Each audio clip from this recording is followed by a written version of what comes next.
Bueno, Carlos, muchísimas gracias. Gracias a todos los presentes reunidos esta mañana, una fecha ya previa a Fiestas Patrias, con lo cual damos ya por inicio al penúltimo curso del módulo 5, Manejo Técnico en el Cultivo de Moluscos Bivalvos. El tema a tratar el día de hoy son técnicas en cultivo larval y alimentación de concha de abanico, Argopecten purpuratus en ambiente controlado. A ver. La Dirección General de Capacitación y Desarrollo Técnico en Acuicultura del Fondo Nacional de Desarrollo Pesquero, a través de las áreas de generación y adaptación tecnológica, poseen diferentes centros de acuicultura en la franja costera de nuestro país, en la zona costera, como lo manifiesto. Por la parte sur tenemos al Centro de Acuicultura Morrosama, por la parte norte Tuna Carranza, el Centro de Acuicultura Piura, Birrilá, y también por la parte oriental también tenemos al Centro de Agricultura Nuevo Horizonte, quienes destacan en el cultivo y desarrollo tecnológico con especies amazónicas. Y en esta oportunidad me toca esta mañana disertar respecto a este tema. Me dirijo a ustedes de acá de la región Ancash, para ser más preciso, del Centro de Agricultura La Arena. El Centro de Acuicultura La Arena viene destacando ya hace muchos años en materia de producción de moluscos bivalvos y otras especies más, con el afán de poder diversificar de cara al futuro con el cultivo de otras especies marinas, tales como macroalgas, chita, cabrilla y otro tipo de moluscos bivalvos nativos de la zona. Quiero destacar esta mañana que quienes habla, me refiero desde la región Ancash, como ya lo manifesté. Esta región, quiero destacar, si salirme del tema profusamente, es que esta provincia posee uno de los observatorios antiguos más importantes que se ha descubierto el año pasado y ha sido catalogado como Patrimonio del Mundo por la UNESCO. Aquí tenemos parajes turísticos muy importantes, como el complejo arqueoastronómico Chanquillo, como se conoce, y que el año pasado, reitero, fue catalogado como patrimonio del mundo. Entonces, en ese sentido, aquí hay bastantes evidencias de haber existido civilizaciones antiguas que también por sus expresiones artísticas podemos haber encontrado también bastantes artículos relacionados a especies marinas, como el pez globo, como moluscos también. Esto da pie a que el lugar donde nosotros nos ubicamos es propicio para el cultivo de especies marinas en nuestra región. Prosiguiendo con la explicación, el Centro de Acuicultura La Arena posee dos escenarios marinos definidos. Uno es el área de la concesión marina denominada La Arena, la cual tiene 10.5 hectáreas de espejo marino, y por otro lado tenemos el basurero, que tiene 11 hectáreas de superficie marina. Asimismo, también tenemos superficie ribereña, espacio terrestre, donde tenemos los diferentes laboratorios, donde la cual nosotros desarrollamos tecnologías de producción, la cual abarca un promedio de 26 hectáreas de superficie terrestre. Como podemos apreciar en las imágenes, también venimos llevando a cabo la producción de diferentes moluscos, como el caso de ostras del Pacífico y también de concha de abanico. Y como también ya lo manifesté, también tratamos de diversificar haciendo estudios y esfuerzos necesarios para ir ya proyectándonos de cara al futuro con otras especies marinas, como el caso de navaja y almeja.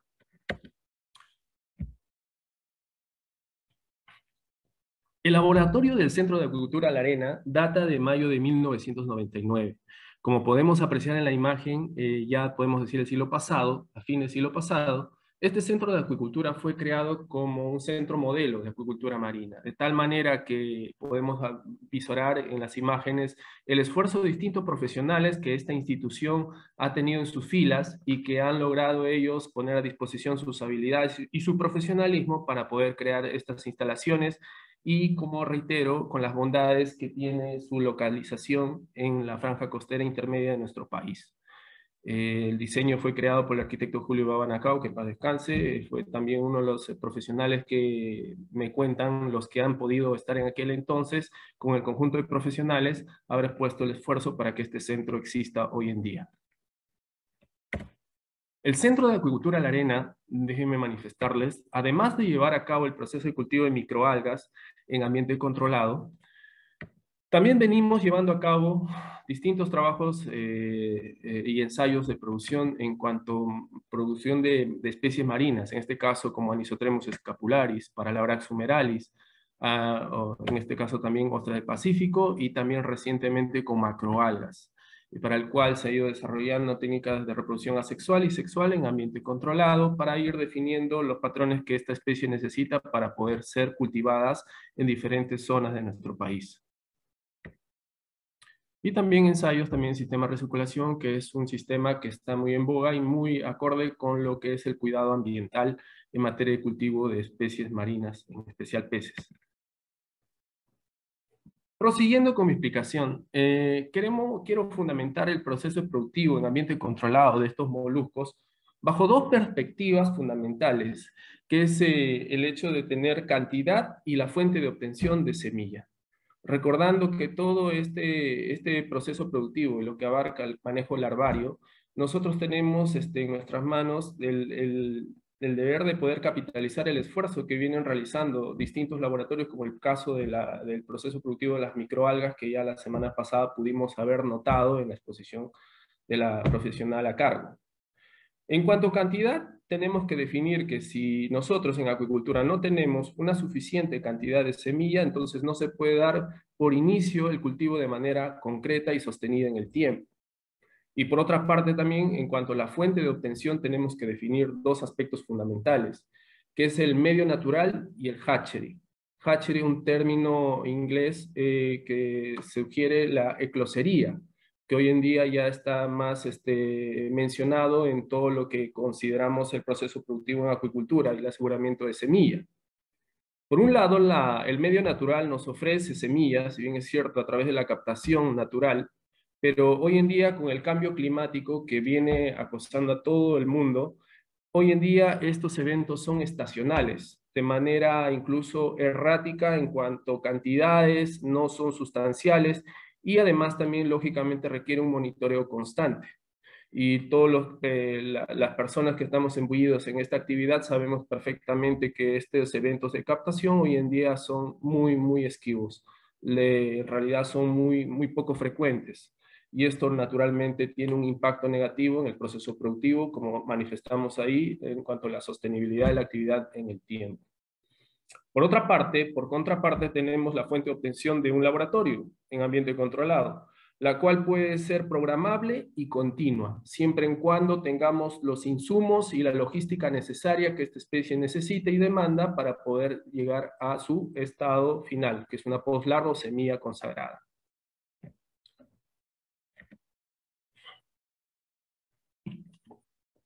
En cuanto a tecnología del cultivo en ambiente controlado, esta imagen podemos resumir todo el ciclo biológico que esta especie tiene, que ya se conoce, es un paquete tecnológico ya logrado, que producto de ello es que es una de las especies referentes en cuanto a la producción acuícola de nuestro país.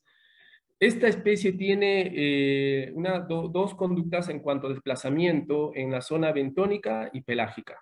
Como podemos apreciar en estas imágenes, estos organismos en ambiente natural expulsan los gametos sexuales, la cual conlleva una fecundación y por ende cumplir los diferentes estadios que en las siguientes diapositivas vamos a ir aclarando paso a paso.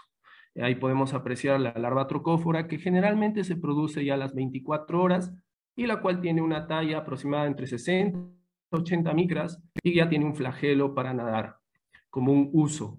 Prosiguiendo también tenemos a lo que es la larva Pedeliger o tipo D, la cual tiene una longitud entre 80 a 100 micras y ya destaca porque tenemos ahí una charnela recta, por ahí viene el nombre de larva D.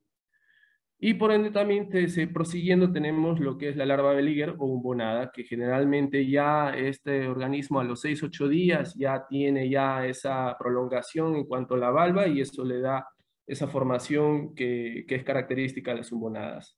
Y finalmente lo que es la pedibeligera y pedibeligera con mancha ocular, que es el estadio donde ya finalmente el animal ya está en condiciones de asentarse o que generalmente en esta actividad se conoce como la fijación larvaria. Y esto da pie, lógicamente, a la producción de semilla. Como podemos apreciar en estas imágenes, estas son peribelígeras ya previas a un asentamiento larval, y podemos apreciar ahí la toma fotográfica que está hecho con contraste de luz. Podemos ver que sus estómagos están llenos de microalgas, la cual se ha suministrado, y de esa forma estos animales progresan en cuanto a su desarrollo y logran convertirse finalmente en semilla. Todo este proceso se lleva a cabo de manera natural, lo reitero, y como podemos ver en las imágenes, esto también, esta zona de la cual yo me dirijo, en esta región, este proceso también se lleva a cabo de manera natural. También hay eventos de captación, como ya lo he mencionado, pero hoy en día es mucho más esquivo, poco frecuente en cuanto a su existencia. Y lógicamente todo lo vertido lo representamos aquí por dos estadios fundamentales que esta especie tiene que cumplir. Como ya lo he manifestado, la primera etapa es el estado planctónico y finalmente el estado bentónico. Esto es definido en esta especie.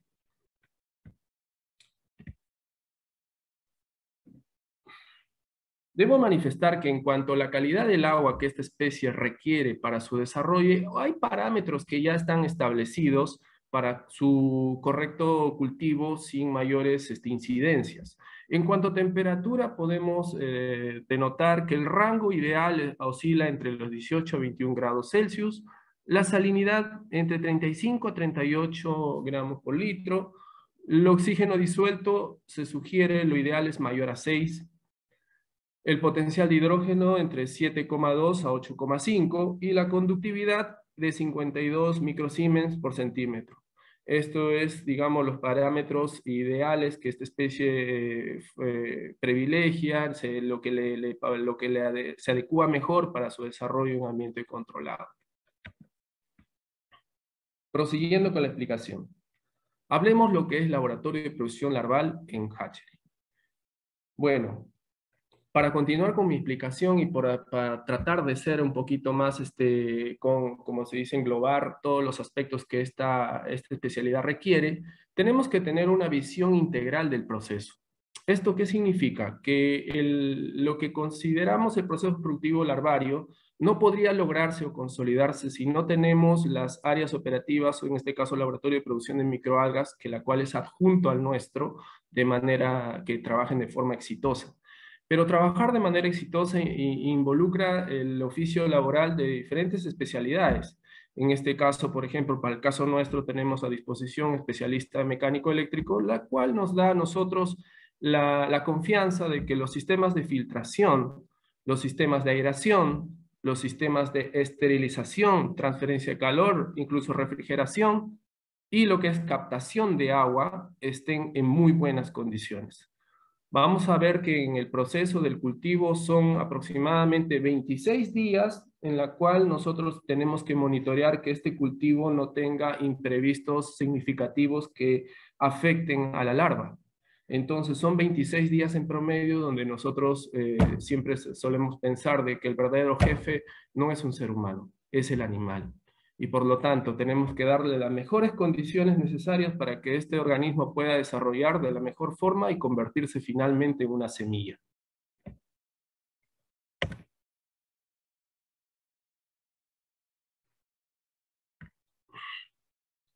Quiero resaltar esta mañana, en cuanto al cultivo en ambiente controlado, es una actividad muy cara, que a diferencia de la obtención de semilla en ambiente natural, y se realiza cuando el abastecimiento desde el banco natural, como ya lo he manifestado, es difícil de lograr, es errática y muy esporádica, o la producción natural es tan pequeña que no es suficiente para satisfacer una alta demanda. Y cuando la especie objetivo, en este caso Argopeto purpuratus, tiene un alto valor comercial, como actualmente viene sucediendo.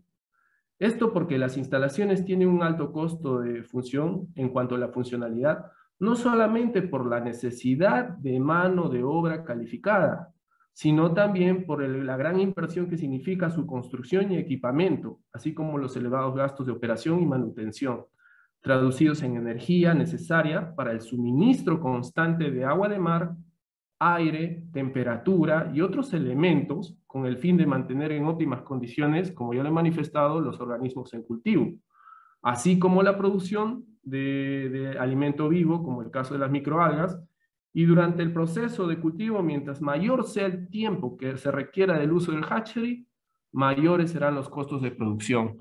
Y esto justamente tiene que ver bastante porque es el periodo donde nosotros mencioné, en este caso 26 días, es digamos el periodo promedio que se requiere para que esta especie sea enviada al mar, como ya lo he manifestado.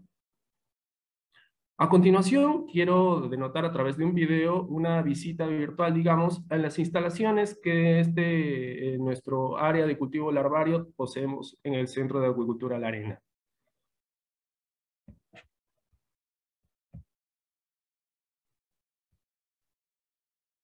Podemos apreciar que tiene una longitud aproximada de unos 28 metros por por un ancho de 4,5 metros, un tanque de acumulación, 3 tanques de 10 metros cúbicos cada uno, todas ellas hechas de fibra de vidrio de 4 milímetros de grosor, un ambiente adjunto que tiene 5 tanques de 5 metros cúbicos cada uno de capacidad, en la cual se lleva a cabo la etapa del cultivo larval y también la etapa de fijación larvaria. Podemos apreciar allí los sistemas de fijación denominados chululos, del cual también están hechos los colectores. Podemos apreciar ahí que el sistema de abastecimiento de agua se lleva a cabo a través de tuberías de PVC de pulgada y media, de 2 pulgadas, y una particularidad muy importante es que el sistema de producción debe ser desmontable para efecto de llevar a cabo el mantenimiento y desinfección de todo el sistema con una periodicidad de manera trimestral o semestral. Este ambiente demostrado tiene una capacidad máxima en cuanto a volumen de 55 metros cúbicos en total, lo cual conlleva a tener un estimado de 5 millones de producción de semilla al tope en el uso, digamos, en su capacidad total, como lo reitero. Prosiguiendo con la explicación en cuanto a tratamiento del agua. Este aspecto es muy importante a mencionar porque los procedimientos usados para el cultivo de larvas, en este caso de concha de abanico, en laboratorios en ambiente controlado, varían según el laboratorio. Cada uno tiene una tecnología propia, no pueden ser todas iguales. No obstante, lo mencionado, cualquiera sea la tecnología empleada, debe cumplir con ciertos requisitos y procedimientos comunes a todos los hatcheries que conocemos. Y estos son el tratamiento del agua de mar, el cultivo de microalgas, el acondicionamiento de reproductores y el desarrollo larval y, lógicamente, el cultivo postlarval. En cuanto a tratamiento de agua, nuestro sistema está conformado por un sistema básicamente básico, en la cual se succiona el agua de mar de una tubería aproximadamente de unos 100 metros de orilla de playa a una profundidad de 8 metros, la cual conlleva a pasar por unas mangas de 10 micras. Posteriormente vamos reduciendo la abertura de filtración a 5 micras y luego da paso a la esterilización. Esas mangas que he mencionado podemos apreciar en las imágenes, son 4, de tal manera que por ahí ingresan a ese tanque oscuro que denominamos tanque de acumulación. Y prosiguiendo con la explicación, también es algo habitual el proceso de la desinfección de tanques materiales y otros. En cuanto a la desinfección, lo que es habitual es usar, digamos, bajas concentraciones de hipoclorito, de tal manera que se usa 15 mililitros por litro.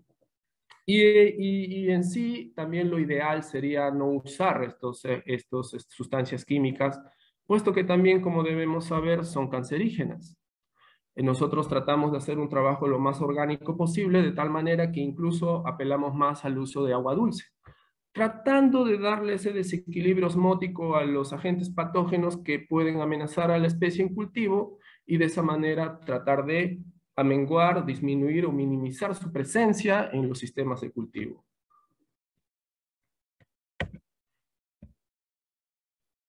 En cuanto a filtración de agua de mar, podemos mencionar este aspecto que ya para los que nos han venido siguiendo cada fin de semana, ya hemos visto en otro curso, pero no quería dejarlo atrás en esta oportunidad, mencionando que en cuanto a la filtración de agua de mar, dependiendo del propósito que se busque, es que nosotros vamos a hacer uso de un sistema adecuado. Es decir, para el caso nuestro, por ejemplo, nosotros llegamos hasta 5 micras. También hay, digamos, laboratorios que pueden hacer uso de filtros de lecho profundo o multimedia con grava, la cual es un proceso para disminuir la concentración de sólidos suspendidos o partículas. Existen varios tipos de filtros, entre ellos el filtro, como ya lo he manifestado, de lecho profundo, y cada uno de ellos tiene su aplicación, que depende del tamaño de partículas que se busca retener. Esto es criterio técnico fundamental. Se puede apreciar los diferentes tipos de filtración y el tamaño típico de partículas que se retienen. Recordemos que en este caso, para el caso de larvas, nosotros tenemos que tener un nivel de filtración intermedia de tal manera que podamos también mantener ciertas sustancias o oligoelementos que este animal también filtra. Si bien es cierto, el suministro alimenticio, en este caso microalgas, es su fuente mayoritaria o fundamental para que este animal crezca, pero también requiere sales, minerales y otros elementos, trazas que el medio natural también le ofrece y que a través del agua ingresa al sistema. Y este animal lo emplea. Por eso que también no es a rajatabla instalar filtros por instalar. Tiene que tener un criterio técnico para su uso y dependiendo las circunstancias que ésta la requiera, considerando que el día a día nos ofrece condiciones del mar muy variadas. Hay momentos donde hay poco oleaje, hay más oleaje, más viento, poco viento. Entonces, durante el periodo de cultivo, cada día es una historia nueva. Entonces, los sistemas tienen que estar listos y prestos para poder ser accionados si el criterio técnico así lo demanda. En este caso, de la persona a cargo del cultivo larvario.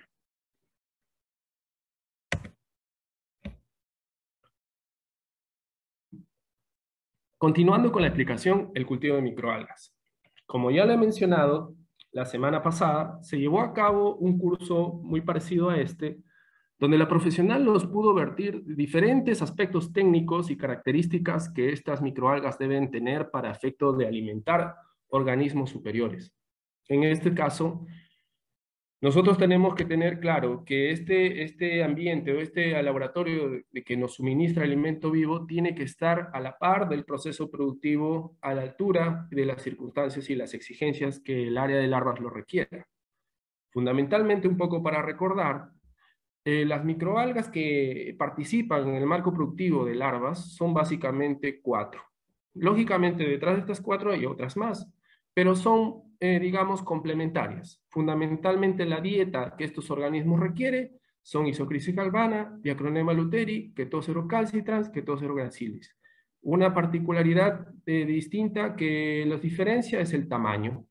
Y lógicamente, dos de ellas son flageladas y dos de ellas son diatomeas, la cual cada una de ellas en su naturaleza ofrece distintos nutrientes que el animal necesita para su desarrollo completo. Y de esa manera llegue en buenas condiciones a su etapa de fijación larvaria. Como ya vamos a ver más adelante, su prueba de rigor será atravesar el muro de la metamorfosis, de tal manera que ese es el momento donde el animal va a tener que emplear toda su reserva que su cuerpo ella tenga, producto de la ingesta de todas estas microalgas. Eso conlleva también, quizá acotar que en todos los hatcheries de moluscos, el alimento para larvas, como ya lo he mencionado, constituyen estas microalgas y es necesario que sean axénicas, de tal manera que estén libres de agentes patógenos o protozoarios, en este caso, que puedan afectar la performance de estos organismos en cultivo.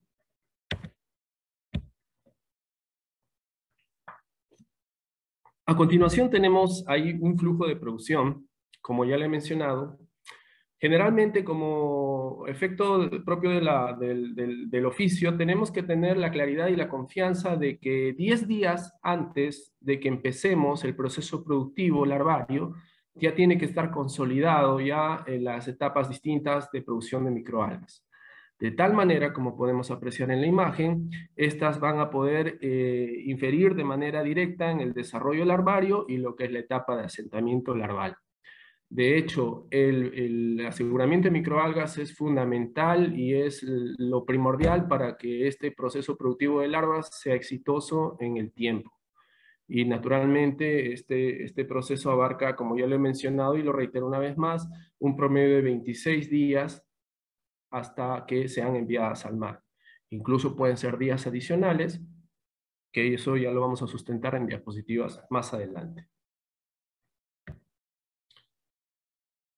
Prosiguiendo con la explicación, tenemos que tomar en cuenta entonces, como una manera de un resumen, para ir colocando las ideas, que tenemos que tener el aseguramiento del cultivo de microalgas, el acondicionamiento de reproductores, la cual puede ser en ambiente natural o ambiente artificial o controlado. Esto conlleva también a la etapa del desove y fecundación, desarrollo larvario y el cultivo de postlarvas, que es cuando ya los animales han metamorfoseado, ya técnicamente son semillas y ya están listas para ser enviadas al mar. En cuanto a selección de reproductores, tenemos que tomar en cuenta que hay diferentes aspectos que se tiene que tomar en cuenta para poder tener y lograr un plantel de reproductores o parentales.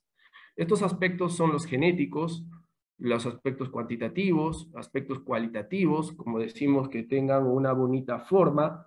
En ese sentido, vamos eligiendo los organismos por colecta a través del buceo e inmersión por todas las locaciones que rodean o circundan nuestra zona marina, aspectos sanitarios y aspectos productivos. Estos son parámetros fundamentales que tratamos de tener en cuenta para seleccionar el plantel de reproductores.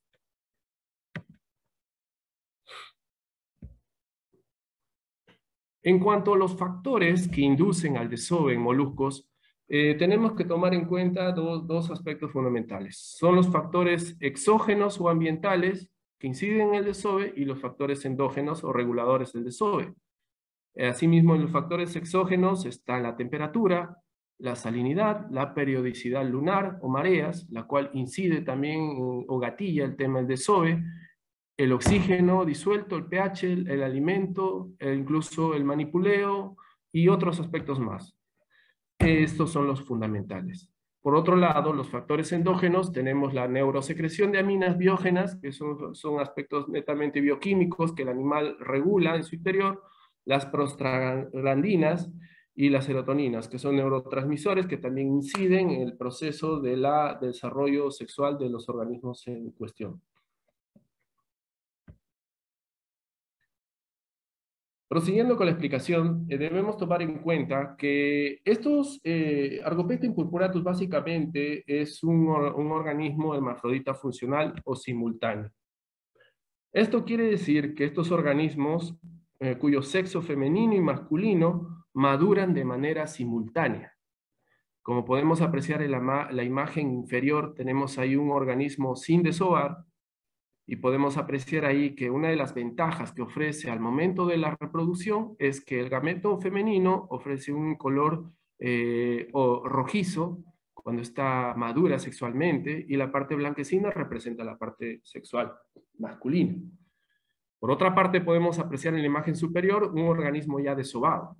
Como podemos ver, ahí ya no ofrece ninguna coloración porque ya este organismo ha expulsado los gametos, y de tal manera que va a tomar un tiempo necesario para que nuevamente esté habilitada para una nueva expulsión de gametos. Esto puede proyectarse entre un periodo de 10 a 20 días en ambiente natural.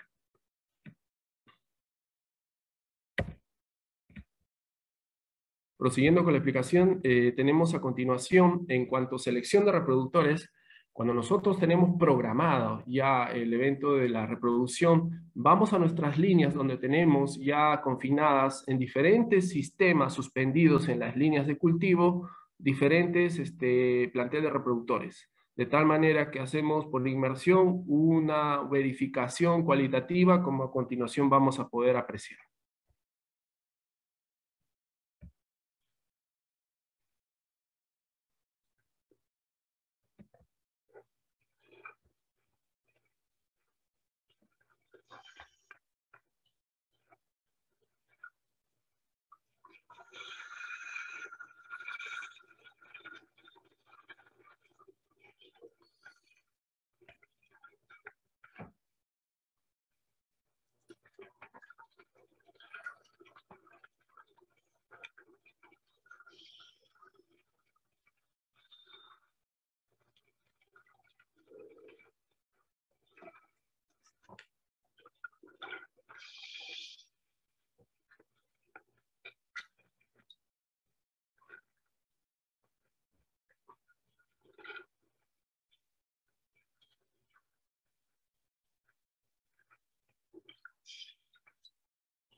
Prosiguiendo con la explicación, llegamos a la etapa de lo que es acondicionamiento de reproductores.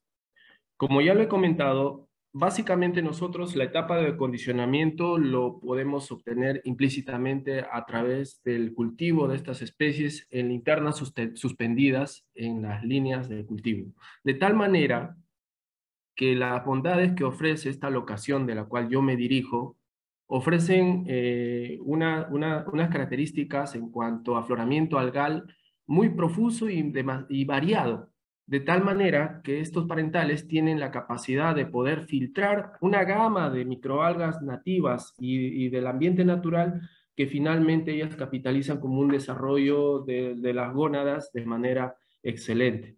En este punto se considera la selección de los reproductores y su posterior confinamiento. En el primer caso, la selección de reproductores generalmente se hace de forma arbitraria, eligiéndose los individuos maduros por su aspecto, como decimos, bonito, entre comillas, y de mayor tamaño. Sin embargo, esta selección siempre tratamos que debería ser un poco más compleja, basada en conocimientos profundos, que ya lo he manifestado, de la biología de esta especie y en estudios de su genética. En ese sentido, dentro de los factores limitantes de la producción de larvas, destacan la compatibilidad y la calidad genética de estos parentales. Entonces, nosotros, para efecto de nuestra producción, extraemos estos organismos, las cuales, como podemos apreciar en la imagen superior izquierda, están las linternas. En este caso son linternas L3 de 32 milímetros de abertura de malla. Seleccionamos los ejemplares que nos ofrecen visualmente la mejor característica en cuanto a la gónada. Posteriormente son medidas, talladas, para efecto de una estadística y seguimiento de este plantel. Son lavadas superficialmente para poder extraer todos los epibiontes adheridas a las valvas y de esa manera no infieran el momento del proceso de la reproducción. Una vez ya limpias, se van a migrar a unos recintos de menor tamaño, denominadas rush, que también son de fibra de vidrio, de una altura aproximadamente de unos 35 centímetros, donde van a ser estimuladas.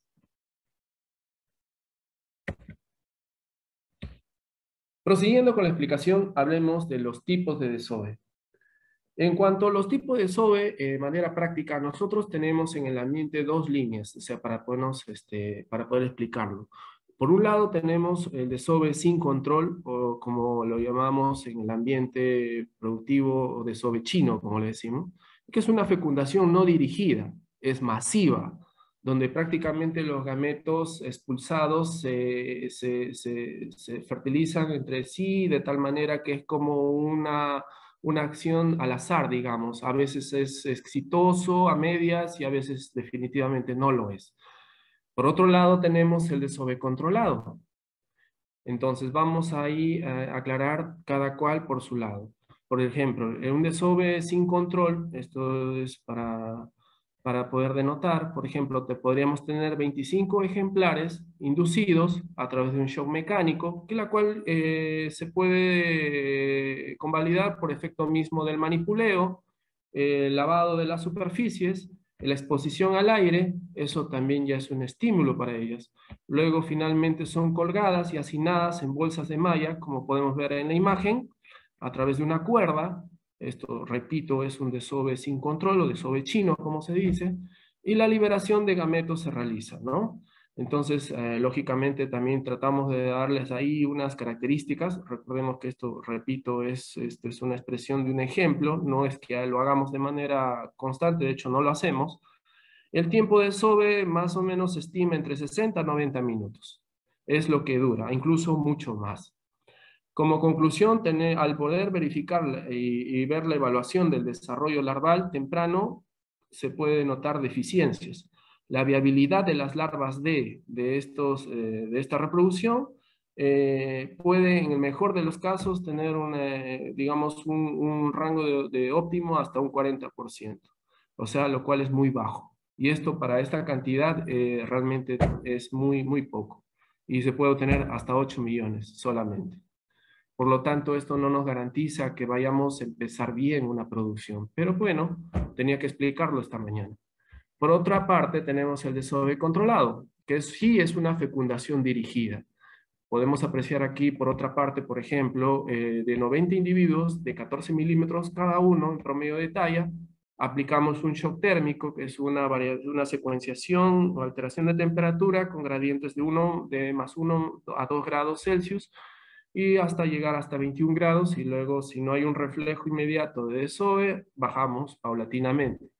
También podemos apelar al shock alimenticio, que es el incremento de alimento, en este caso diatomeas, la cual estos organismos también lo aprecian y gatilla el desove que buscamos.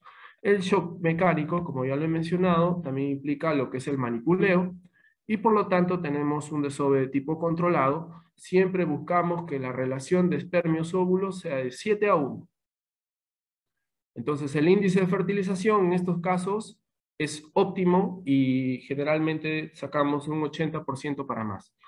Las larvas tipo D, aproximadamente obtenidas de este número de reproductores, arroja 200 millones. Entonces, con respecto a los 8 que mencioné anteriormente, hay una diferencia significativa. Por lo tanto, al hacer la evaluación de la viabilidad de las larvas tipo D, belígeras tipo D, es óptimo en cuanto a criterio de cantidad, tamaño y forma. Por lo tanto, esta es la mejor opción cuando uno pretende llevar a cabo el proceso de reproducción y cultivo larvario.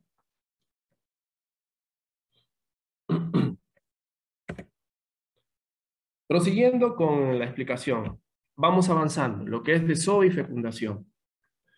En cuanto a fecundación, ciertas sustancias producidas por los huevos y espermatozoides pueden jugar a la hora de la reproducción un importante papel en la fertilización.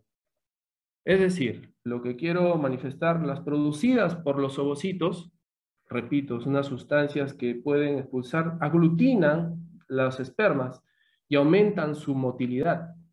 Mientras que en el caso de las espermas, contienen ciertos compuestos que provocan la lisis o el rompimiento de la membrana del ovocito. El espermatozoide puede penetrar por cualquier parte del ovocito, produciéndose pocos segundos después una membrana de fertilización que impide normalmente el paso de nuevos espermatozoides. Aunque varios espermatozoides pueden rodear al mismo ovocito, solo uno puede penetrar o romper el citoplasma, siendo el resto expulsado al comienzo de la segmentación. Entonces, estos aspectos que acabo de mencionar, a través de estas imágenes, los vamos a ir entendiendo más, puesto que en cuanto a la estimulación que se aplica a esta especie, generalmente definimos 3 tipos: la estimulación térmica, la estimulación química y la mecánica. Todas ellas con la finalidad de inducirlas al desove. La primera, básicamente, es la variación escalonada de temperatura, que lo he manifestado. Y la estimulación química, por contraparte, también es la adición de gametos mismos, porque hay momentos donde generalmente esta especie expulsa en los espermios, y de tal manera que eso se adiciona y esto también estimula a estos ejemplares.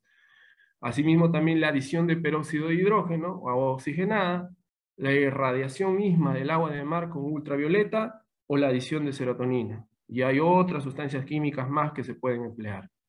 Por otra parte, también tenemos la estimulación mecánica, que esto sí es implícito a la operatividad, que es la manipulación, la exposición al aire, la adición de altas cantidades de microalgas, y de esa manera estos animales son inducidos. De estas tres, generalmente las que más se emplea o se ha hecho manifiesto es los resultados con estimulación térmica y mecánica. En lo personal sugiero estas dos porque realmente cuando nosotros elegimos los organismos para una reproducción, asumimos que son los que mejor expresión en cuanto a performance reproductiva tienen, es decir, están maduras sexualmente. Por lo tanto, cuando están en esas condiciones, una estimulación térmica y mecánica es suficiente para que en cuestión de tiempo pueda lograrse este objetivo de la obtención de gametos y por ende fertilizarlas.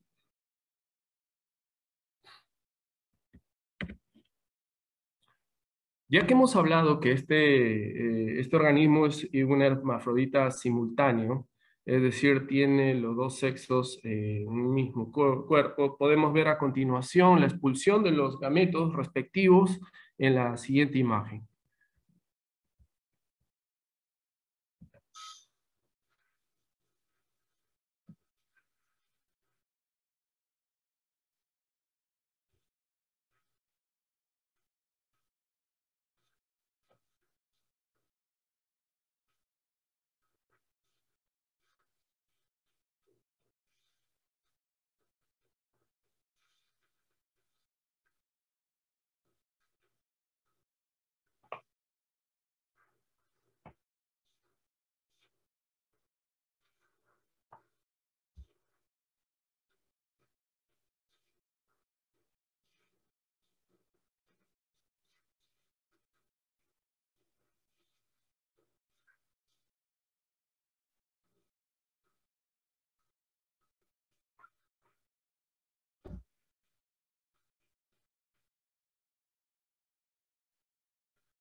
Ya como hemos podido apreciar en los videos anteriores, esa es la manera como estos organismos van expulsando los gametos, de tal manera que una vez obtenidos, proseguimos con lo que es la fecundación dirigida o controlada, como ya lo he manifestado. Básicamente, hay aspectos que resaltar, una vez más, en este caso son desoves de tipo controlado, lo que generalmente hacemos. La relación de espermios a óvulos es 7:1 y los índices de fertilización óptimo que se considera es mayor al 80%. Y eso es lo que nosotros logramos en nuestro laboratorio. Cada balde, como podemos apreciar, tiene esa expresión en cuanto a color, y cuando es así intenso, podemos aseverar cualitativamente que cada balde puede tener en promedio unos 40 a 50 millones de óvulos fecundados. Pero también hay que tomar en cuenta qué pasa cuando de pronto excedemos en cuanto a la relación de espermas por óvulo. Es que cuando hay un elevado número de espermatozoides, esto puede hacer que se altere el proceso de fecundación y producirse divisiones anormales o lo que se conoce como polispermia y la ruptura del huevo, por lo que es recomendable, como lo manifiesto, tratar de guardar esa relación en cuanto a espermatozoides y ovocitos. Entonces, a continuación voy a mostrar también un video. Miren ustedes cómo llevamos a cabo. Este es el RAS que le he comentado anteriormente, que es un recinto rectangular de baja altura, donde nosotros ponemos a todos los reproductores ahí para una vez estimulados y poder ir seleccionando a la medida que va expulsando los gametos y lo diferenciamos lógicamente por el color, lo vamos haciendo separaciones. Vamos a ver ahí un video más.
Una vez efectuada la fertilización y obtenida ya los ovocitos ya fecundados, nosotros procedemos a efectuar el clivaje, que es la secuenciación y verificación del proceso del desarrollo embrionario.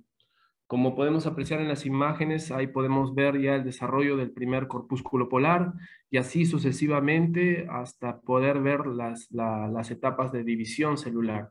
La primera división, como podemos ver aquí, y la segunda división, y así paulatinamente hasta que este animal se va transformando y va cambiando su morfología y su fisiología misma también, para luego convertirse en una larva ya belígera en estadio D. Tenemos ahí un cuadro donde podemos ver el desarrollo embrionario y las etapas de este desarrollo, tomando en cuenta el tiempo después de fertilización y el tamaño en cuanto a micras. Podemos apreciar ahí que en cuanto a huevos ya tenemos ahí un promedio de talla 55.5. El primer cuerpo polar se da generalmente a los 30 minutos, prosiguiendo a blástula a las 6 horas con 60 micras de tamaño, gástrula a las 8 horas y 68 micras de tamaño, y trocófora, que es como una, ya se diferencia con una avellana y tiene una corona con cilios, la cual ya le da ya ese movimiento tipo uso que le permite ya desplazarse en la columna de agua.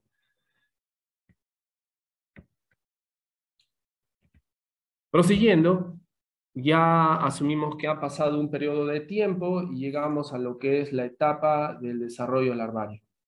En esta etapa del proceso, además de una rigurosa asepsia, se requiere controlar tres factores importantes para la buena supervivencia de las larvas. Ellas son, uno es la calidad y temperatura del agua, la calidad del alimento y la densidad de la población. Entonces, esos aspectos son fundamentales al momento de llevar a cabo el proceso de cultivo. Durante las primeras 24 horas del desarrollo larval no se suministra alimentación alguna. Eso es algo estricto, que no es necesario, y al animal simplemente se deja en los tanques de incubación y ahí es donde se desarrolla. En este lapso, las larvas pasan por las etapas que ya he mencionado, de tal manera que a las 36 horas tenemos ya, después de realizar el desove, tenemos ya un cultivo larval con un estadio larval de tipo larva tipo D, belígera, y cuya talla promedio es de 96 micras. En el momento que las larvas alcanzan el estadio D, se inicia la alimentación con adición diaria de 20.000 células por mililitro, suministrándole en este caso flageladas de tipo isocrisis o diacronema, Y posteriormente ya a partir del sexto avo día ya se incursiona con ketóceros. Eso lo vamos a ver ya en la siguiente diapositiva. Podemos ver ahí vamos a ver a continuación un video donde vamos a poder apreciar larvas tipo D a tercer día de cultivo ya con 100 micras promedio de talla. Esos son la imagen de los recintos donde también llevamos a cabo el proceso de cultivo larvario.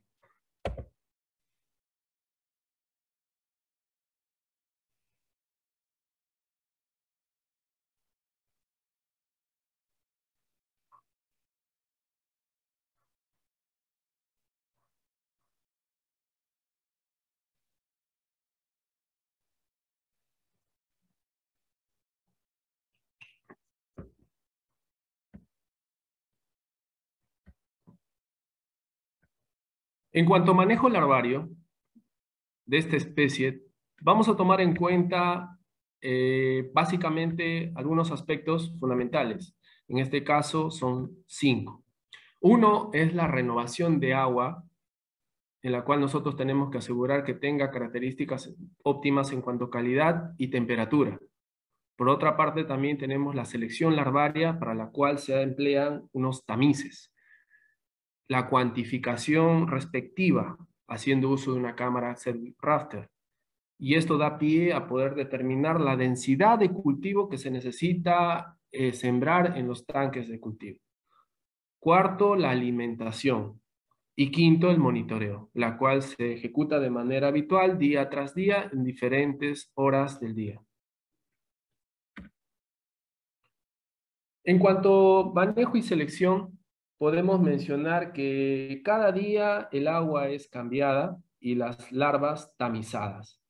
Ese término tamizado es bien recurrente en esta actividad. Para tal efecto se hacen uso de unos tamices, como podemos apreciar en la imagen superior izquierda. Cada numeración representa la abertura de malla que tiene estos tamices. Básicamente lo que se hace en esta actividad es seleccionar al mejor plantel de larvas que mejor expresión en cuanto a talla ofrecen cada día en el proceso del cultivo. Muchas veces hay organismos que se podría decir enanas, que no desarrollan, simple y llanamente están vivas, pueden comer, pueden ocupar un espacio, pero ya no tienen la capacidad de desarrollar, simplemente se quedan estancadas. Y lógicamente ellas afectan el proceso de cultivo, por lo tanto hay que ser retiradas. El proceso del tamizado, como podemos ver en las imágenes, se emplea un flujo de agua que debe ser aproximadamente de 30 a 40 litros por minuto. No puede ser un flujo o un chorro muy severo porque si no dañaría la superficie de las larvas. Recordemos que estas son valvas recién en formación, son frágiles, por lo tanto tiene que tomarse el tiempo necesario para hacer el lavado y limpieza de todos estos organismos y luego posteriormente ser sembrados. Como podemos ver en las imágenes, ahí nuestro colaborador, operador técnico, va verificando la característica, como es la presión en cuanto a natación, y esto nos garantiza que el proceso de cultivo va por buen camino. Podemos apreciar ahí en las imágenes intermedias, ahí está la coloración que ellas expresan, que generalmente es el mismo color que el alimento que se le ofrece. Para esto se requiere contar con para el efecto del conteo, se requiere, como le he manifestado, una cámara Sedgwick Rafter y un microscopio binocular. Nosotros en el ambiente de cultivo denominamos bajada. ¿Qué es bajada? Básicamente es un término coloquial que significa la evacuación de todo el líquido elemento que contiene el recinto de cultivo, reteniendo solamente las larvas en cuestión. Para este propósito se hace uso de codos de PVC, tubos de PVC y naturalmente los tamices. El tamiz es un elemento fundamental en esta actividad de cultivo que sin este elemento, con este artículo, no podríamos lograr la selección respectiva. Por eso lo he puesto en imágenes para que ustedes puedan notar o imaginar cómo se hace el uso. Estas se superponen poniendo las aberturas de malla más mínimas en la parte inferior y paulatinamente se superpone otro tamiz de mayor numeración hasta formar una torre.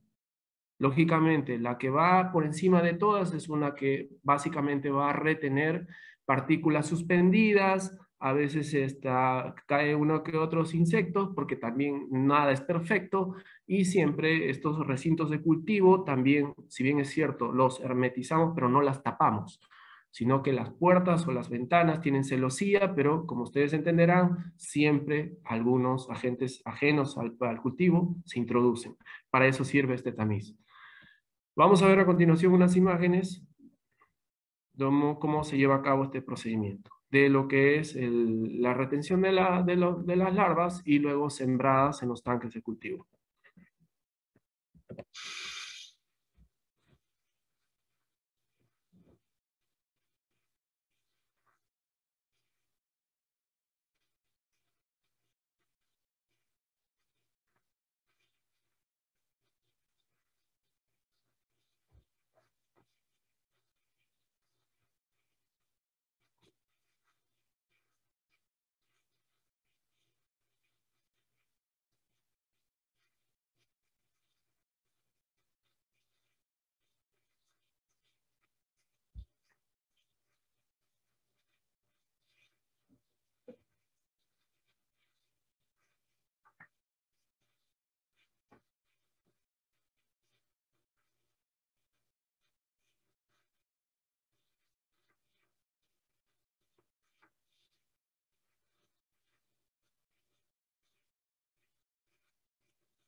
El tamizado y selección larvaria. Básicamente hay un fundamento que domina la actividad de la acuicultura, que es la selección de los organismos en cultivo. Básicamente porque en el paso del tiempo no todas crecen al unísono, siempre hay una dispersión en cuanto a talla. Por lo tanto, este es un patrón de característica que ocurre en diferentes cultivos en cuanto ya sea peces, crustáceos, incluso como el caso nuestro, moluscos. Por lo tanto, se produce una simetría positiva, una simetría negativa. Generalmente negativa cuando los organismos preponderan tallas grandes con respecto a las mínimas. A través del tamizado lo que se pretende es la homogenización, pero lógicamente hay márgenes, tratando de que el coeficiente de variación sea menor al 20%. Pero para lograr este objetivo, fundamentalmente, todo el procedimiento de selección tiene que ser hecha de una manera adecuada y correcta con el personal que tenga ya experiencia en esta actividad. Como podemos apreciar en las imágenes, de manera cualitativa, podemos ver que todas tienen casi un tamaño homogéneo. Esto nos garantiza de que los organismos tienen las mismas facultades, el mismo espacio, van a tener, digamos, la oportunidad de desarrollar de la mejor forma en el recinto de cultivo. El efecto de la correcta selección y densidad larvaria va a traer consigo beneficios, como cuáles: el mejor crecimiento, menos mortalidad, se optimiza el alimento que se le suministra, menor contaminación, menor estrés. Entonces, en cuanto al factor de estrés, aprovecho para mencionar, hay que tener bastante cuidado y tomar en consideración que en cuanto al proceso del cultivo, nosotros en un ambiente controlado efectuamos una presión de cultivo sobre la especie muy significativa, puesto que en un metro cúbico probablemente si imaginamos sacar del medio natural, a lo sumo podríamos encontrar un par de larvas o quizás 5, pero en cambio nosotros en un metro cúbico podemos tener 1.000.000. Entonces, he ahí la diferencia. Por ese motivo hay que tener una pericia y un monitoreo constante y tener cuidado al momento de manipular estos organismos en cultivo. Podemos apreciar en las imágenes ahí a las larvas de concha de abanico, como podemos verlas, ya alimentadas. Una característica a resaltar es que sus valvas todavía son translúcidas, por eso nos permiten ver el alimento que ellas han ingerido. Otro aspecto a mencionar es en este cuadro la abertura de malla para tamizado y densidad de cultivo de estas larvas. Lo más resaltante que podemos apreciar en estas imágenes es que dependiendo el estadio, podemos apreciar en cuanto al tiempo que ha transcurrido, cómo estos animales van desarrollando en cuanto a talla, van creciendo. Y la sugerencia a qué densidad o cantidad de larvas por unidad de volumen se deben de sembrar. Como es el caso aquí, empezamos con 10 larvas por mililitro y finalizamos en la etapa de fijación larvaria con una larva por mililitro. Puede ser hasta 1.5. Asimismo, para lograr este objetivo, repito una vez más, un artículo muy importante en el efecto de llevar a cabo el cultivo larvario son los tamices. El tamiz para nosotros es como el estetoscopio para el médico. Entonces, tenemos que hacer uso de este juego de tamices y haciendo la correcta selección, nosotros tenemos la confianza de que vamos a tener estos organismos en una densidad correcta y, lógicamente, para lograr este objetivo se tiene que hacer el conteo larval. El conteo larval es una actividad fundamental en el proceso de cultivo que normalmente se puede realizar hasta 3 veces para tener mayor confianza. Pero operativamente hablando, cuando uno maneja volúmenes significativos, muchas veces no podemos demorarnos. Tenemos que hacer un buen conteo, tomarnos el tiempo suficiente y de tal manera para determinar cuánta cantidad de larva tenemos en un recinto e inmediatamente sembrarlas. Asimismo, vamos a ver acá, por ejemplo, un ejemplo de este tipo de acción. Por ejemplo, aquí tenemos un tanque de 5 metros cúbicos. Vamos a asumir que vamos a evacuar todo el agua, retenemos los animales y de tal manera que todos esos larvas son confinadas momentáneamente en un balde de 20 litros. Recordemos lo que dije, hay presión de cultivo, hay que hacerlo rápido. Entonces, de tal manera que este balde se homogeniza con una varilla, con una base. Esto es una creatividad nuestra, no necesitamos comprarlo, realmente eso es ingenio. Y se homogeniza, pero para ello luego se saca una muestra menor a los 5 mililitros. Esta muestra se extrae 1 mililitro y se junta a 19 mililitros de agua, por lo cual tenemos 20 mililitros en un frasquito, y de ahí también se vuelve a homogenizar con ayuda de una pipeta de 1 ml y luego se vierte sobre la superficie de una cámara Sedgwick Rafter. Recordemos que esta cámara tiene la bondad de que solamente es como una pequeña piscina que solamente alberga 1 mililitro como capacidad máxima. Por lo tanto, aquí están confinadas las larvitas y tenemos la oportunidad de hacer el conteo. Para ello se requiere un microscopio binocular y asumiendo que hemos hecho el conteo respectivo y hallamos que tenemos 8 larvas. Hacemos una relación de 3 simple, de tal manera que 8 larvas están en 1 mililitro, entonces en 20 mililitros que se ha homogenizado, entonces ¿cuántas hay? 160. Y vamos retrocediendo y vamos a llegar a la conclusión que en este balde tenemos 3.200.000 larvas. Entonces, con este valor nosotros ya tenemos que tomar una decisión: aperturar un nuevo tanque de cultivo o mantenerlas todavía con el conjunto global de las larvas que se llevan a cabo el cultivo diario. O sea, ahí empieza ya la determinación si se va a abrir el cultivo en un tanque más o se mantiene. Este procedimiento es habitual en el ambiente de cultivo. Hay que tomar en cuenta también que mientras se produce el desarrollo larval, es necesario efectuar observaciones periódicas.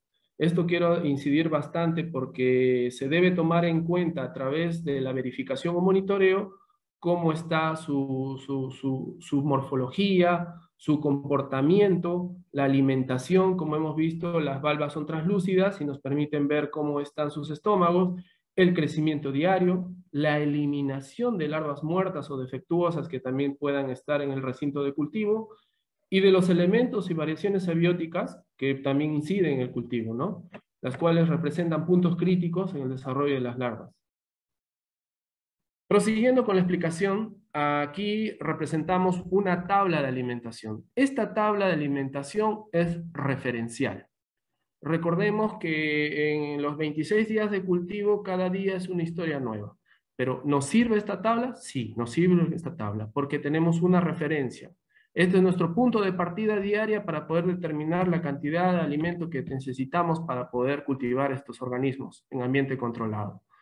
De tal manera que esto engrana con lo que hemos hablado, lo que la profesional la semana pasada ha vertido en su exposición, el aseguramiento del alimento para el cultivo de moluscos bivalvos, la cual es muy importante a la hora de poder llevar a cabo este proceso.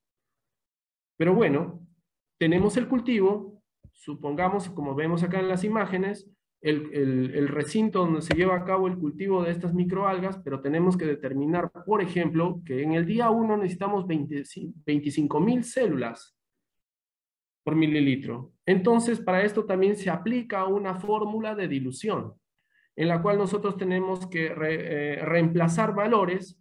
Por ejemplo, aquí tenemos que, en teoría, lo que debemos plasmar en la práctica, 25.000 células por mililitro, y vamos a asumir que tenemos que alimentar larvas que están sembradas en un tanque de 10 metros cúbicos, la cual representa igual a 10.000 litros, y el cultivo tiene 10 millones de células por mililitro. Entonces la pregunta, ¿cuánto voy a sacar volumétricamente para que yo suministre 25.000 células? Se hace el reemplazo respectivo en la fórmula mencionada y podemos determinar que de este recinto de cultivo de microalgas, extrayendo 25 litros, estamos cubriendo la necesidad para el día número 1.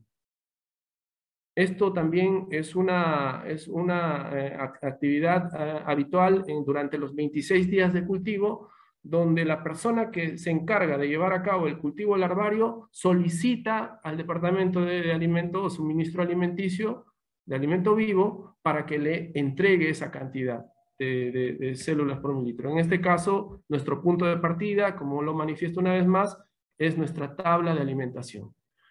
Repito, no es rígido esto. Puede ocurrir que de pronto el animal este día absorbió, filtró su alimento y en contadas horas el agua está transparente. Entonces, también podemos incrementar. Eso es también alguna particularidad que en la práctica ocurre. Entonces, el área de producción de microalgas tiene que estar abierta a esa posibilidad y con la capacidad de poder suministrar si es que se le solicita más alimento. Podemos ver a continuación ahí la relación, por decir ahí, cómo es el tamaño de una microalga, una célula con respecto al cuerpo de una larva. Fíjense ustedes estos puntitos donde ponemos estas barras azules, cada punto representa una microalga. Entonces estos organismos son los que filtran y de esa manera ellas desarrollan el ambiente controlado. Podemos ver ahí un video donde estos, haciendo uso de los cilios, que además le permiten nadar, también engullen, atrapan el alimento que ellas necesitan.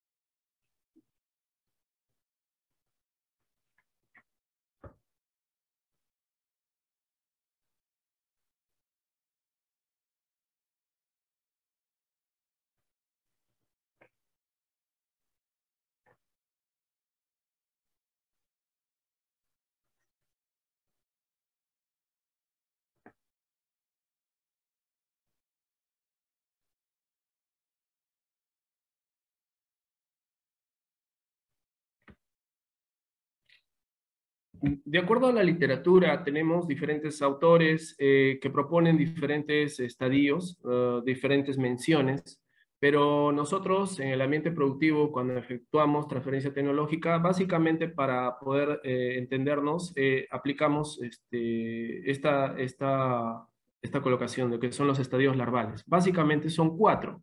Belígera o larva D, como podemos apreciar en las imágenes, es fácil de notar por qué D, por la forma, en efecto. La larva umbonada, que es el vértice de la valva, sinónimo de ápice o ápex, que va ya proyectando la valva de la larva en la medida que va desarrollando. La larva pedibelígera, como podemos ver en C, y larva pedibelígera con mancha ocular. Generalmente ya este es el anuncio de que está próximo el asentamiento larval y por ende la metamorfosis. Esta es una de las características más que digamos que nos da bastante gratificación y sobre todo alegría porque sabemos que ya estamos a puertas del momento decisivo para que estos organismos se conviertan en semilla. A continuación podemos ver ahí una formatería que quise ponerlo esta mañana para efecto de poder más o menos poder entender cómo que registramos algunas características, lógicamente son las más resaltantes, pero que detrás de ellas también hay otras anotaciones, pero las más resaltantes son estas. Por ejemplo, por el lado izquierdo, este es un formato de DSOVE, en la cual básicamente se tiene que plasmar o digitar la cantidad de reproductoras que han sido extraídas para el desove respectivo, cuántas han desovado totalmente, cuántas han desovado parcialmente, y de tal manera que también podemos poner las muertas, porque también en el proceso algunas mueren, y eso también nos da una estadística, la talla promedio de estas, la procedencia, que generalmente es de nuestro centro, y también el tipo de desove, como ya lo hemos mencionado, es controlado, la hora que inicia, la hora que finaliza y algunas observaciones que se presenten durante la actividad. Por otra parte, en el lado izquierdo tenemos la formatería en cuanto a los cultivos larvarios diarios. Esto se escribe de manera diaria. Lo más resaltante es poner acá la población inicial, la población que durante el día se haya presentado. Este valor, lógicamente, se logra a través del conteo, que ya lo he manifestado. Asimismo, también la representación de la retención en cuanto a los tamices, ya lo he mencionado y lo he puesto acá como una imagen, se hace una torre y básicamente en la medida que van desarrollando toda una población, vamos extrayendo lo que se denomina las cabeceras, que son las más grandes. Entonces se le otorga un valor cualitativo, que eso también es representativo para nuestro entendimiento, y vamos viendo quiénes lo secundan, quiénes están detrás. Entonces, eso también, ese valor nos permite anticipar lo que posiblemente mañana vayamos a encontrar en el día a día del cultivo larvario. Además de ello, notar las características en cuanto a cantidades de volumen, la cantidad de células por mililitro otorgadas durante el día del cultivo, como ya vimos la tabla anterior, las temperaturas, básicamente en 3 puntos durante el día, y otros parámetros como el caso del oxígeno, la salinidad, el pH y la conductividad. Prosiguiendo ya con esta explicación, tenemos a continuación, ya vamos acercándonos a la etapa de la fijación larvaria. La fijación larvaria ofrece una larva pedibelígera con mancha ocular, o como le llaman, hojadas. Cualitativamente, como se dice entre comillas, al ojo, sabemos que ya las características de este organismo ya están a punto de fijarse cuando ya representa una mucosidad a manera de telaraña que estos animales segregan a medida que se les mueve en un recinto. Y esto hace como unos racimos que finalmente conlleva al asentamiento larval. Vamos a ver esta expresión a través de este video. Podemos apreciar ahí estas nubes, estos racimos que se van formando a manera de telarañas. Esta es una característica maravillosa que se produce solamente en el estadio de Peliberigas con mancha ocular.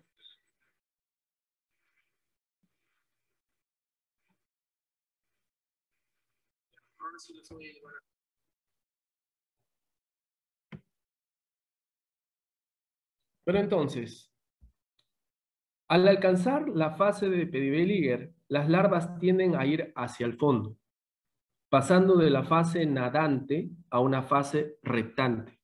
Recordemos la imagen que inicié de lo que es la etapa pelágica a la parte bentónica, en que se alternan ambas formas de locomoción o movimiento.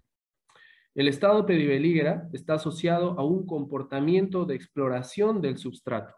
Por ello, estos animales poseen un pie muscular y concluye con la fijación de la larva al mismo y a la vez que tiene lugar la metamorfosis, en la que la larva se transforma. Hay una reestructuración en cuanto a los componentes de su cuerpo hasta adquirir las propias de un animal adulto. Como podemos apreciar en las imágenes, lo más resaltante puesto ahí, que inicia inmediatamente después de la fijación larvaria. Podemos apreciar ahí que la fase pedibelígera generalmente puede durar horas o días antes que se produzca la fijación al fondo por medio de una secreción bisal. Recordemos que ese viso no es adherente sésil, sino que eso se puede desprender. Entonces hay que tener mucho cuidado.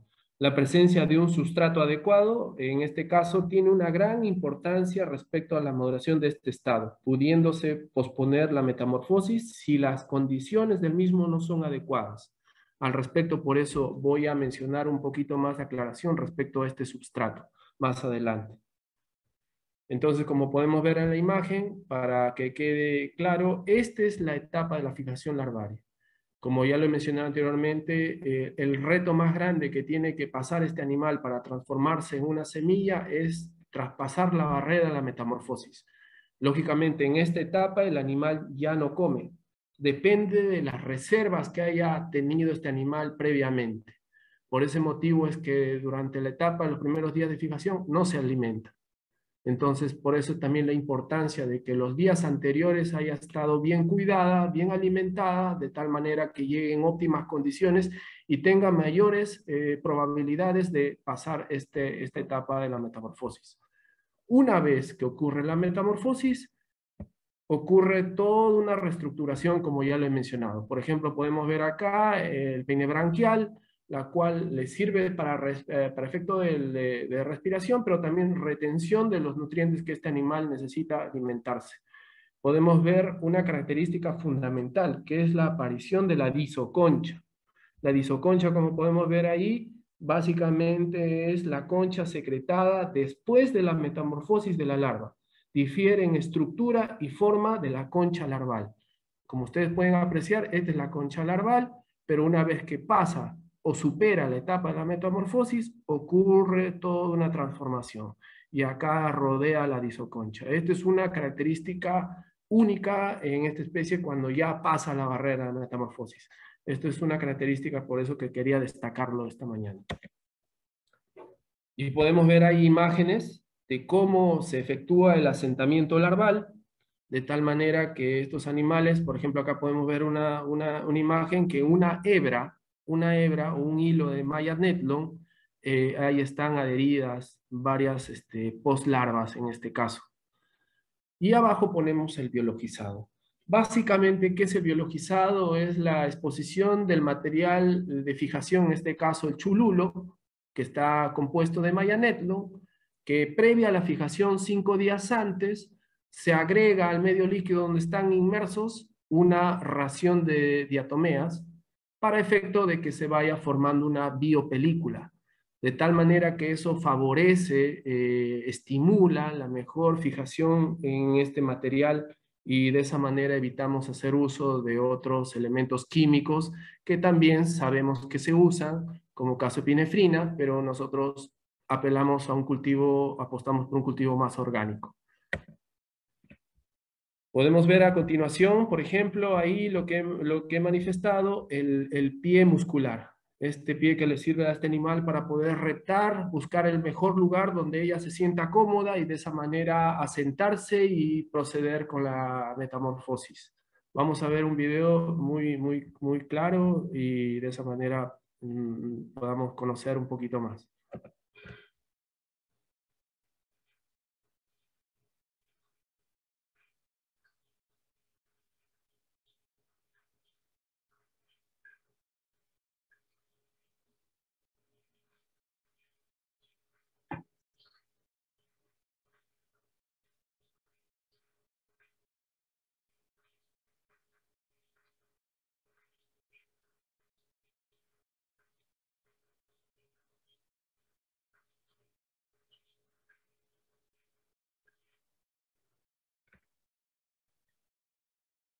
Hay una hebra de Maya Netlon con larva, en este caso poslarvas fijadas, ya con 350 micras. La formación de disoconcha, como ya lo he mencionado, una característica única que sucede en la etapa de metamorfosis. Y ahí podemos ver ya una postlarva, una semilla, ya con su disoconcha, y de tal manera como ésta se va moviendo. Y vamos a poder apreciar que ya el pie muscular deja de tener esa angulación, de tal manera que se tiene la característica más tubular, de tal manera que ya poco a poco se va retrayendo.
Y bueno, este cuadro básicamente refleja el periodo de producción en laboratorio, es decir, desde el día número 1 del inicio del cultivo hasta el día del envío al mar. Básicamente, como reitero una vez más, el proceso productivo abarca 26 días en promedio, pudiendo ser 27, 28 o 29. ¿Por qué? Porque cuando uno fija una fecha de envío, que generalmente ocurre después de 10 días de haber entrado a la larva a la etapa de fijación, puede que las condiciones oceánicas estén alteradas. Por ejemplo, puede haber oleajes anómalos. Hay que esperar que las condiciones sean propicias, bajo poco viento, poco oleaje, en preferencia primeras horas de la mañana antes que el sol nazca. Entonces, todos esos factores inciden en el éxito productivo. Entonces, en esta imagen podemos ver la tasa de crecimiento, la talla, cómo va ampliando en la medida que va pasando el tiempo, y podemos ver asimismo que ya después de suceder la fijación larvaria y superar la etapa de la metamorfosis, la tasa de crecimiento es exponencial. Por ende, estos organismos en el recinto de cultivo, es decir, los tanques de 10 metros cúbicos o 5 metros cúbicos donde se cultive, se ensucian con mayor frecuencia, trayendo consigo mayor proclividad a contaminación. Por ende, también requieren más alimento y ese recinto ya queda realmente muy reducido para tanto animal con ese tamaño significativo. Por eso la importancia de que cuando ya estos organismos alcanzan ya en promedio los 350 micras, ya son disoconchas, ya tienen las características muy parecidas a sus progenitores, ya están en condiciones de poder ser enviadas al mar para que puedan ellas ya absorber, filtrar el alimento del medio natural. Este aspecto quedó pendiente, es el tema del material de fijación larvaria. Básicamente mencionar que es una malla azul denominada Netlon. Básicamente este material se usa en captación natural, haciendo bolsas colectoras, pero también en nuestro caso efectuamos la preparación en denominamos chululo, que es una especie de salchicha entre 80 y 90 centímetros de longitud, en la cual internamente se rellena con la misma malla Netlon, de tal manera que le damos esa presentación, y estas son sumergidas en los tanques de fijación, y eso va a permitir que estos animales puedan asentarse de la mejor manera. Lógicamente, como ya lo he mencionado, previamente a la fijación, efectuamos el biologizado. Entonces, imaginando, ha pasado 26 días y llegamos al día del envío al mar, que es el retiro de los sustratos de fijación, para el caso nuestro llamados chululos. Ya lo dije, es como una salchicha de 80-90 centímetros, Se extraen de los tanques de fijación, se envuelven con camisetas verdes, esto para poder ser anudadas de los extremos y ser amarradas de 2 orejas en la línea madre en el sistema de cultivo tipo long line. Entonces, ahí podemos apreciar cómo las camisetas verdes que envuelven los chululos son amarradas con cabos o estrobos, y estas son llevadas en primeras horas de la mañana en una embarcación, son cubiertas por una malla rachel para evitar la desecación y de esa manera ser llevadas a la línea de cultivo.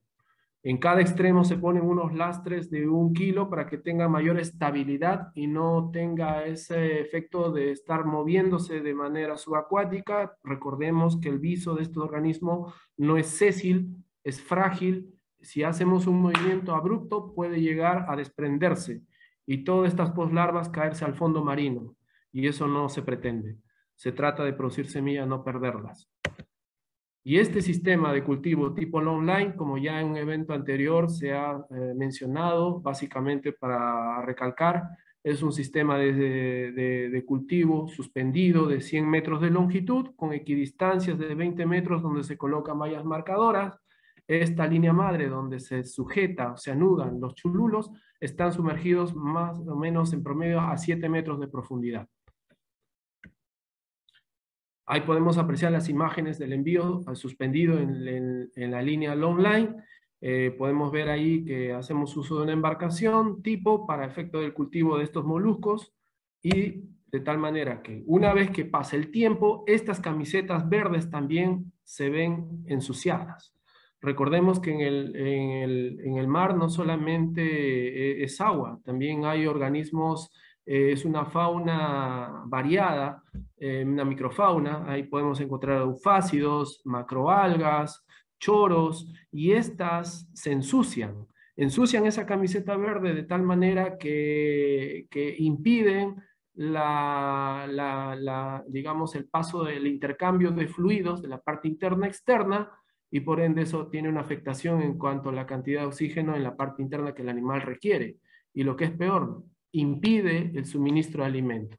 Entonces, para evitar este impacto, se hacen los cambios de camiseta, de tal manera que se ejecutan casi con un intervalo de tiempo menor a los 15 días, de tal manera que se va a las líneas, se levantan con mucho cuidado, como podemos apreciar en las imágenes del medio. Por un lado vemos una camiseta ya sucia, percudida, con bastantes epibiontes, y se cambia con una camiseta limpia para que siga su cultivo, para que se consolide. En el primer cambio podemos ver ya que las semillas tienen de 0,8 milímetros de tamaño. Ya en el segundo cambio ya podemos ver ya organismos de 1,5 a 3,5 milímetros de tamaño. Ahí podemos apreciar cómo va desarrollando este organismo en las líneas. Y finalmente ya en la desactivación de sistemas podemos ya tener semillas logradas, como podemos apreciar ahí, digamos un rango de tallas dispersos desde los 2 milímetros a 6 milímetros, ya listas para ser insertas en el cultivo inicial. De esa forma se lleva a cabo la producción de semilla en ambiente controlado. Esta imagen nos da una idea de cómo es la presencia de estas semillas a manera de caspa con relación a una moneda. Podemos ver más o menos para tener una idea de cómo son ellas, de frágiles, pequeñitas, y hay que tener mucho cuidado por eso a la hora del manipuleo. Y bueno, llegamos a esta etapa que resume, digamos, ya vamos arqueando las ideas. Ahí vemos la desactivación, y ahí vemos la semilla de 40 días de enviadas al mar con una expresión de talla en un rango de 2 a 6 milímetros. Podemos ver ahí que siempre cuando se ejecuta estas labores se hace uso de recintos con ingreso de agua fresca, de tal manera que eso es constante para evitar que estos animales tengan desecación o se tengan bajo contenido de oxígeno, su medio líquido, y eso tenemos que evitarlo. Siempre tratamos de llevar a cabo el trabajo de manera muy articulada, como ya lo he mencionado inicialmente, tratando de que las condiciones sean propicias para el organismo y de esa manera puedan desarrollar de la mejor manera. Y bueno, voy a plantear un video que finalmente es el resumen de todos estos años, que si en el marco de lo que es desarrollo y transferencia tecnológica, nuestra institución ha venido llevando a cabo el paso del tiempo. De tal manera que hemos llevado a cabo diferentes actividades de asistencia técnica, capacitación técnica, y esto ha dado pie a que muchas personas de diferentes regiones de nuestro país puedan llegar a nuestras instalaciones y de esa manera poder compartir con ellas las bondades que ofrece la acuicultura marina en nuestro país. Bueno, eso sería toda mi explicación el día de hoy. Sin más, gracias.